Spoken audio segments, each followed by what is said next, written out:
I'm so excited to share with you Kris Jagasia today from Off to Class. Kris, welcome to the podcast. Hi, Tan. Thanks so much for having me. Can you tell us a little bit about your role at Off to Class? Yeah, I'm the co-founder and CEO. I started off to class back in 2014 with two other collaborators. At the time, we were running an online ESL school in Turkey. And what we realized was that a lot of online English as a second language teachers were spending a lot of time making their own lesson content for video conference lessons. Back in 2014, teaching languages online was pretty new. I know that's hard to imagine in 2021, 2022. So basically we had built all these lessons for our online school, and then we didn't want to continue with the school, but we realized we should release the lessons to other online ESL teachers. And fast forward 7 years, we're now used by 6,000 ESL tutors all over the world, and we're used as a curriculum, professional development, and assessment tool in over 120 districts across America. I feel like there's a seed in the story right there. You tell us about how you started this as an ESL, as you were teaching ESL in Turkey. Yeah, well, it's really just goes down to thinking of something you'd want to build for yourself. So we had built all these awesome lesson plans for our online ESL school.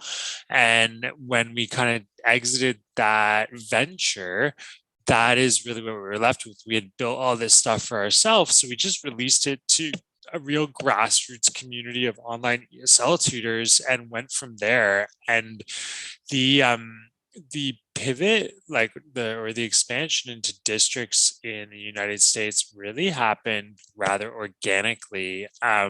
Folks from different teams, a lot of teachers working in English language learner departments, they would just end up on off to class and be like, oh, I set up a free account, check out the product, and be like, I love this tool. Like, can you talk to my boss and see if we can bring it into the district team? Just like Noah said, build it and they will come. Absolutely. Well, let's move to another story. Tell us about a story that has really impacted your work. Yeah, so I like to think about students and really think about things through the lens of an experienced teaching. So obviously, throughout the journey at Off to Class, myself and my co-founders have been continually teaching.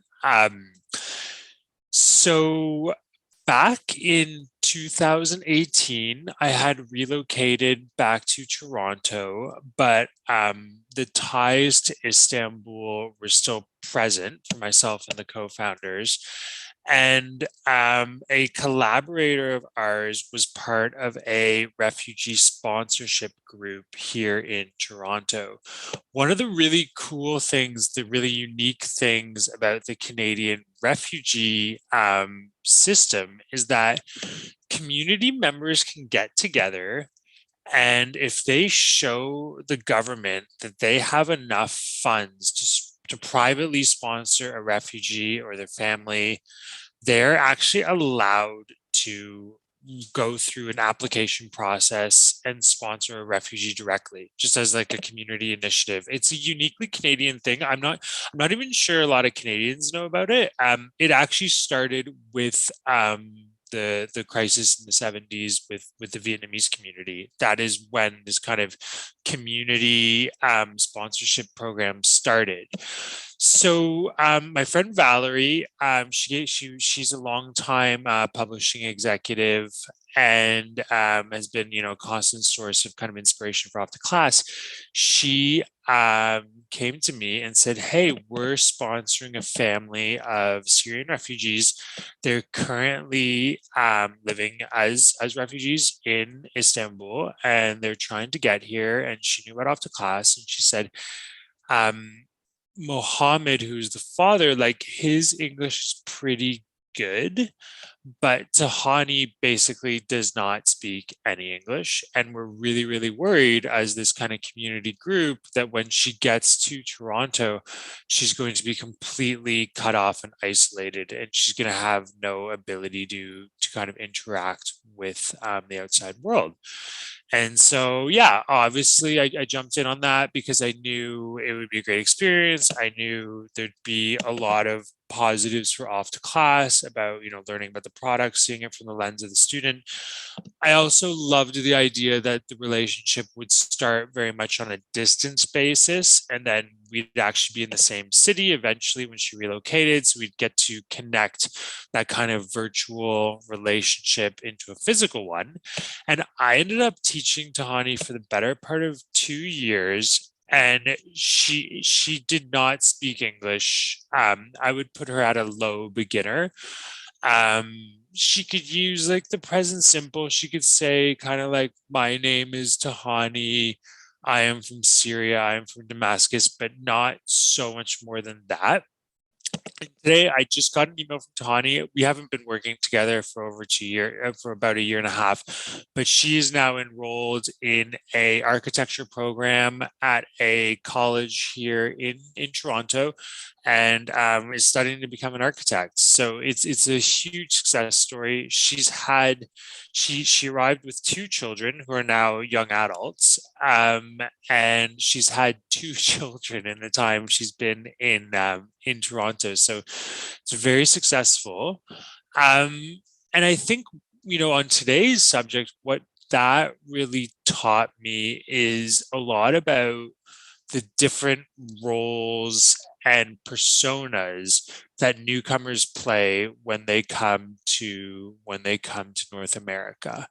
And yeah, it was great to just see how language plays a key role there. That it's so critically important for newcomers to be armed with language that is really relevant to the roles they're playing in their newfound homes. Wow, that's really an inspiring story about Tahani. I can't believe she came here without any English, yet she had so many assets before coming here. And like, if she's if she's interested in architect now, she probably was interested in architect before, and she had this mathematical design concepts already, and now she just needed a new language to apply them. Right. Absolutely. Like the English language for her was a conduit to being able to express her kind of creative and professional self. So let's talk about newcomers in general. What can they offer to their communities? Wow. So that is almost endless. But I'll talk about it really from the perspective of newcomers to the United States, both from a cultural perspective and an economic and entrepreneurial perspective. So, newcomers in the United States bring such a huge cultural value. Um, I'm looking right now at a breakdown of the languages spoken by US immigrants in 2014. And of course, 44% of those are Spanish, but the rest of the linguistic background is so unbelievably diverse: Korean, French, Vietnamese, Filipino, Hindi, Chinese, and a myriad of other cultures. So just the cultural mosaic is super, super interesting and adds so much kind of cultural strength to the United States. And a really interesting thing too is the dispersion of newcomers, the increasing dispersion of newcomers across America. So obviously, your Californias, Texas, New York, the traditional places, Florida, where a lot of newcomers landed and built lives for themselves. But there's been such an increasing percentage of English learners in classrooms. The states that have actually seen the biggest jump are places like Mississippi, Kentucky, South Carolina. So you're getting such an increasingly kind of diverse cultural voice across America. And then, in kind of headline, flashy kind of statistics, I'll give you everything from science and math, countless Nobel Prize winners, literature and music, obviously countless prized authors, from sports, culinary arts, so many other sectors of culture have been so unbelievably strengthened by newcomers to America. And from a school's perspective, I mean, there's so many lenses to look at, but I've got a great quote from the Department of Education. In schools, the very presence of immigrant students provides a rich opportunity for all students to expand their cultural knowledge and their capacity to participate fully in a multicultural and democratic and engaged with an increasingly interconnected world. So the reality is that for American born students in schools, in public schools, they're increasingly having to operate in a completely globalized society. And if they were just in their silos in school with all, American born, natively born students from the same kind of cultural lens, cultural background, they wouldn't be getting that competitive edge of how to actually operate and compete in a globalized world. The fact that newcomers are in their classrooms or in their schools are providing such a kind of a real world lens to their education. It's so vastly important for the school system to have newcomers, and so it's a big one. From an economic perspective, I did some research for a presentation a couple of weeks ago, and this actually surprised me myself. So the economic and all entrepreneurial contribution of newcomers in America is vast. So 28% of all new US businesses are started by newcomers, but they only represent 12.9% of the population. So business formation is huge. They are highly entrepreneurial. They're highly mercantile and economic in kind of leaning. Immigrants, and that number of percentage of new business formation in certain states is way higher. 44.6% of businesses started in California are started by newcomers. 44% of new tech startups in Silicon Valley are founded by immigrants. Nationally, 40% of Fortune 500 companies were founded by either first or second generation immigrants. So both from a cultural and economic lens, the impact of newcomers is huge. But when you go back and you think about that entrepreneurial tendency of newcomers, that doesn't always get translated to the type of instruction that we have for them in schools, because they're much more likely to start a business, but we might not always, in an English language learner program, in a district, in a school, we might not always realize that the content that we should be providing them is geared towards that entrepreneurial mindset. Wow, those statistics are so impressive. I just think, and I know that you're sharing your statistics about America, but this really is true for Canada, Europe, and Australia. I know that people are listening from all those three places, regions, Europe, and they have so many newcomers that join their country, and this is true for them as well. It's not just America. Like the contributions that I know that the Vietnamese diaspora is contributing to Australia, to Europe. It's huge, just like it is in Canada and America. Absolutely. And I think a lot of the entrepreneurial mindset comes down to kind of that immigrant concept of self-reliance and wanting to control your own destiny and wanting to kind of achieve. And that's why they fit right in America. Absolutely. Hugely successful communities in countless host countries. Let's move to talking about newcomer students in middle school and high school. Can you tell us about how their goals are different than the traditional ELL population? Absolutely. So, yeah, first kind of noting that the term newcomer is a bit of an umbrella term that describes a lot of different people. For example, in the United States, it would include students like unaccompanied minors that aren't with their families.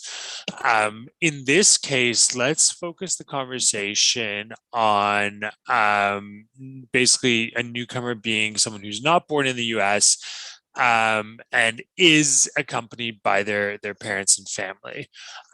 In that case, I think it's really interesting to think about the different personas that they might take on in society. So that high school student very well might play the persona of a family advocate. So they might be out and negotiating services and making decisions on behalf of their family. They might be playing the role of the breadwinner. So, really thinking about that economic reality, they might already be out in the workforce, or they might be about to approach the workforce. And that's another thing to consider is that most families that have traveled recently, you know, across the globe, um, a high school newcomer may be perceived in their family, in their home community, at home, they might be perceived as an adult. So they are not necessarily a child. And they might be already in the workforce or about to enter the workforce. They might be playing a persona as the caregiver. So they might be negotiating healthcare on perhaps on behalf of their family, and they might be a community link. They might be out building a family's community's connections. Like if you think about back to Tahani, the newcomer I worked with from Syria here in Toronto, the reason my the sponsorship group really wanted her to build language skills is they knew that her husband Mohammed would be out working, like really playing that breadwinner role, but they wanted to be sure that she felt comfortable being that community link, going out, creating connections, creating her own sense of community. So yeah, there's a lot of different roles that might be kind of bequeathed onto the the high school newcomers on behalf of the family. So now that you talked about how they're different, their goals are different than like a traditional ELL student. How do we match their goals to what schools can offer and support their goals? That's a great question. I think it comes down to thinking about how the personas might map to our own instructional and curriculum strategy as teachers, and realizing that the content we use for other ELL populations might not be perfectly suited here. For those like you that have worked in the United States, like we all know the pressure on state assessments, on core content classes, the language of chemistry, the language of social studies, the language of STEM, the language of math, and really kind of like focusing on core content classes. It's not to say that content class language isn't necessarily important to high school newcomers. It's just noting and honoring and realizing that there might be other more critical elements and personas that they're currently playing that might kind of go over some of those kind of content class strategies. So I think looking at lifelong English, looking at real life skills and themes, um, you know, noting that kind of economic and entrepreneurial goals are often the most immediate, but cultural orientation is important.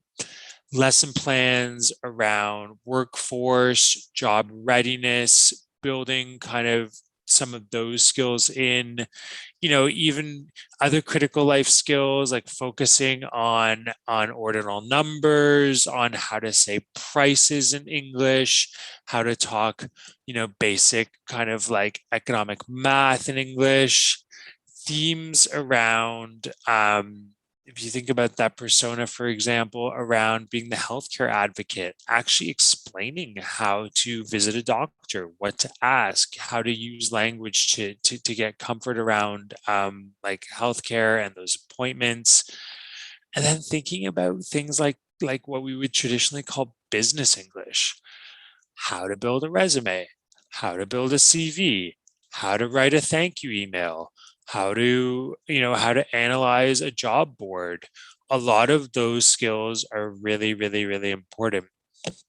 The other thing I would note on, and this is one of the elements that we see the most, is age appropriateness.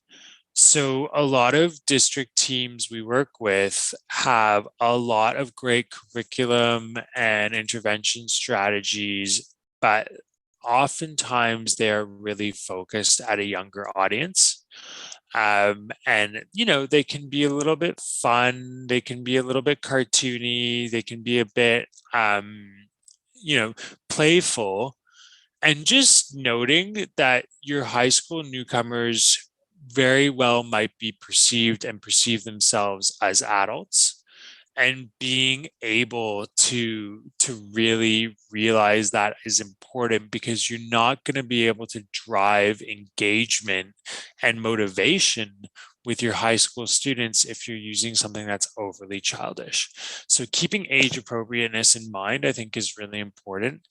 And then also noting that some of your high school newcomers might very well, similar to Tahani, be quite beginner proficient, and realizing that those core technical language skills at the beginner and early intermediate are likely going to be pretty important. So using kind of can-do outcomes when you're preparing your interventions and your curriculum, students can use the verb to be with their name and where I'm from, focusing on what you're trying to achieve, the goal orientation of a lesson, both from the vocabulary, the life skills, but also the technical part of the language. Another example would be like, yes, students at the end of this lesson can ask yes no questions and give short answers about people. Just incorporating some like simple can do statements and outcomes at the end of your lessons, I think, is really important. And yeah, it's just noting that some of these intervention and curriculum strategies are different than what you would traditionally use with American born or natively born English learners. So when I think about newcomers, I often think about, wow, they are possibly older, close to being adults. They have lots of responsibilities for the family because they're the ones going to school. And the parents are like, hey, you're going to school, learn. So make sure whatever you're learning, we could use to support the family. So when we give kids like, oh, hey, we're going to read Hamlet, the kids are going to be like, what? What is this? How is this connected to my life? And they're not going to be as engaged. And so you're saying, let's create lessons that meet the curriculum, but as much as possible connected to how they're going to use this in the future. Because they're going to say, how am I going to use this? And if it's not relevant to them, they're going to be so disengaged. Absolutely. Yeah, that is a beautifully succinct way of capturing my rambled thoughts. So I might use that in the future if I ever give this presentation again. Thanks, Tan. Yeah, absolutely. Like there's so much responsibility being placed on these students. I think those personas that I kind of went over, the family advocate, the breadwinner, the caregiver, I think that's a great lens to look at. You're really talking about responsibility. And when they are in a classroom, in a school classroom, they are thinking about their responsibilities to their family, and their siblings, often younger siblings. And if you're not at least addressing those responsibilities, it's going to be hard to drive engagement. And one thing we can do is if they have a social worker or if the parents somewhat speak English, you can communicate with them or someone in the school can speak their language, the parents' language. You can ask like, hey, what is a unit or what is a topic that you would like us to teach your children, and then we'll teach them the language of that topic. And so now you have the bank of topics for students to learn and use language and learn language that's going to be helping their family. Absolutely. Yeah, involving the parents, involving the home language, if those skills are present at the school, is absolutely important. So let's end with talking about off to class. What is something that you've seen about off to class that teachers can use with newcomers? Oh, that's a great question. So if teachers, first of all, we have a paid product, we also have tons of free stuff. So if you go to offtoclass.com, you can download, I think, 50 different lessons right off the website. So you can grab those and turn them into your own curriculum or use them as inspiration for your own curriculum. And if you actually set up a free account, you can set up I think you can teach 150 different lessons and send out placement tests. So there's a lot of free tools there to go check out. What's really nice, I think, that most teachers working with newcomers would find is there's a great set of themes. In some of our lessons. So, some of those personas and responsibilities we were talking about, visit to the doctor, visit to the office, visit to the pharmacy, how to get around a grocery store. On our curriculum, it's a little bit more integrated rather than those kind of single skills. So we have units around like jobs and routines, what you want to be when you grow up, like a lot of those lifelong skills that are super important for the responsibilities of middle and high school newcomers. Surprisingly, we have a section called business English, and traditionally tutors, we developed that set of the library a long time ago, and most of the online tutors that were using that were teaching young professionals that were, trying to get jobs or trying to get advancement in their careers. But actually, a lot of the district teams we work with, and a lot of the teachers in kind of a K-12 environment, have really found a lot of use out of some of those lessons around kind of like creating a resume, preparing for an interview, writing a thank you letter, how to create a cover letter, all of those great skills. They found really, really good, useful kind of curriculum there for their older age high school newcomers. So yeah, just go check it off the class and see if you can find lessons for your own teaching strategies. Well, Kris, let's end with this metaphor, this activity called traffic light teaching. And it's something that you recommend teachers to start doing, stop doing, and keep on doing. So it's red light is stop doing, start doing is yellow light, and the green light is keep on doing. Okay, so stop doing is using young learner focused content for your high school newcomers. Keep doing is listening to parents and considering the various personas that newcomers play, the different responsibilities they have. And start doing, I would say, building kind of business and entrepreneurial skills into your curriculum strategies for high school newcomers.